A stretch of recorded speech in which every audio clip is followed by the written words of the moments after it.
Hello friend, welcome to summer classes. आज का topic होने जा रहा है हमारा एरिक्सन थ्योरी के शैक्षिक निहितार्थ क्वेश्चन। सभी छात्रों के लिए इंपॉर्टेंट है, ये एग्जाम में अनिवार्य क्वेश्चन पूछे जाते हैं। तो देखेंगे एरिक्सन थ्योरी क्या है। तो एरिक्सन के मनोसामाजिक विकास के सिद्धांत को शिक्षा में लागू किया जाता है।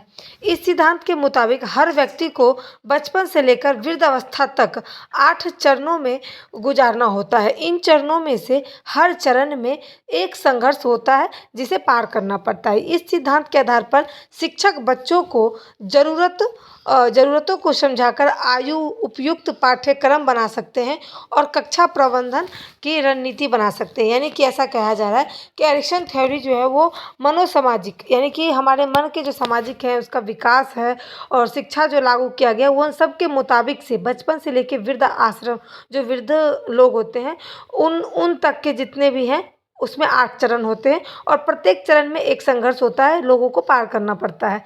तो इस हिसाब से ये पाठ्यक्रम बनाया जाता था, और शिक्षक जो है बच्चों को ज़रूरी से ज़रूरी चीज़ को समझाते हैं और कक्षा के रणनीति को बनाते हैं।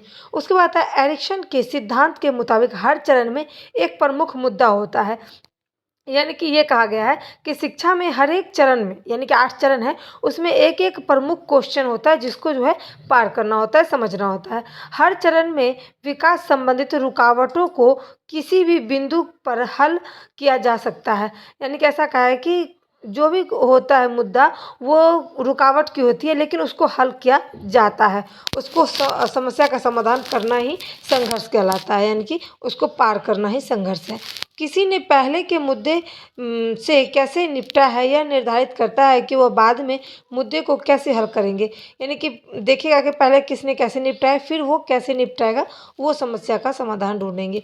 अब चाहे वो सकारात्मक हो या फिर नकारात्मक हो, वे सफल चरणों के परिणाम को प्रभावित करते हैं।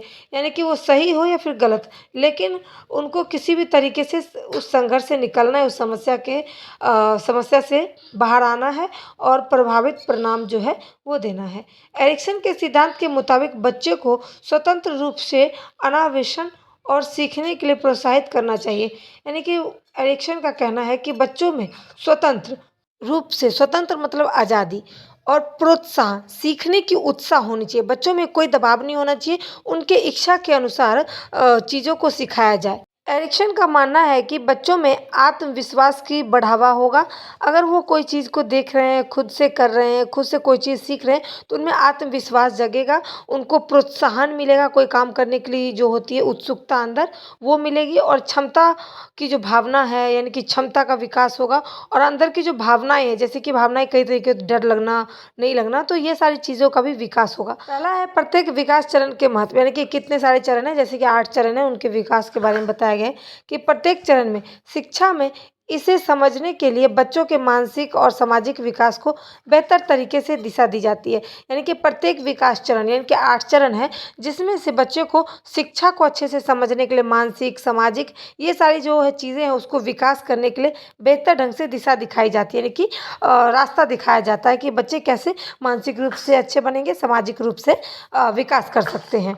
दूसरा है शिक्षकों और अभिभावकों की भूमिका, यानी कि स्टूडेंट के माता पिता और शिक्षक दोनों के बीच की भूमिकाएं क्या है स्कूल में, तो वो देखेंगे। स्कूल में शिक्षक बच्चों के आत्मसम्मान, आत्म परिभाषा और सामाजिक कौशल के विकास में सहायता कर सकते हैं। उदाहरण के लिए 6 से 12 वर्ष की आयु में उद्योग बनाम हीनता चरण, यानी कि शिक्षकों को छात्रों को नई क्षमताएं विकसित करने में मदद करनी चाहिए। यानी कि 6 से 12 वर्ष के जो बच्चे होते हैं उनको शिक्षा में स्कूल में डाल दिया जाता है बच्चे को पढ़ने के लिए। तो बच्चे को जो है शिक्षक नई दिशा, नई नई चीज़ों को सिखाएंगे, उनके अंदर नई क्षमताएं जगाएंगे, ये सारी चीज़ें करेंगे। उसके बाद आता है प्रेरणा और आत्म परिचय।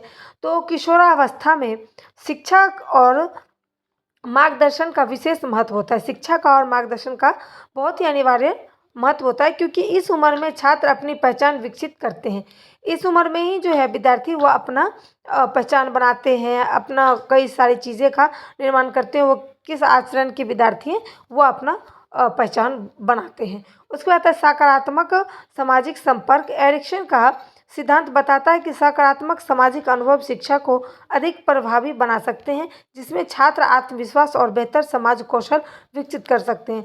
यानी कि उनका मानना है कि जो सकारात्मक सामाजिक है संपर्क, यानी कि जितने भी हमारे जो समाज में लोग हैं, अगर वो अच्छे होंगे, उनका हमारे साथ संगत होगा, तो जितने भी बच्चे हैं उनमें बेहतर कुछ ना कुछ सीखने के लिए मिलेगा, वो कौशल विकसित होगा, यानी कि कुछ ना कुछ अच्छा स्किल्स मिलेगा, जिसके कारण बच्चे अपना जीवन यापन भी कर सकते हैं। तो ये था हमारा एरिक्सन थ्योरी के शैक्षिक निहितार्थ। उम्मीद करती हूँ इस वीडियो में मैंने इस टॉपिक को अच्छे से क्लियर किया है।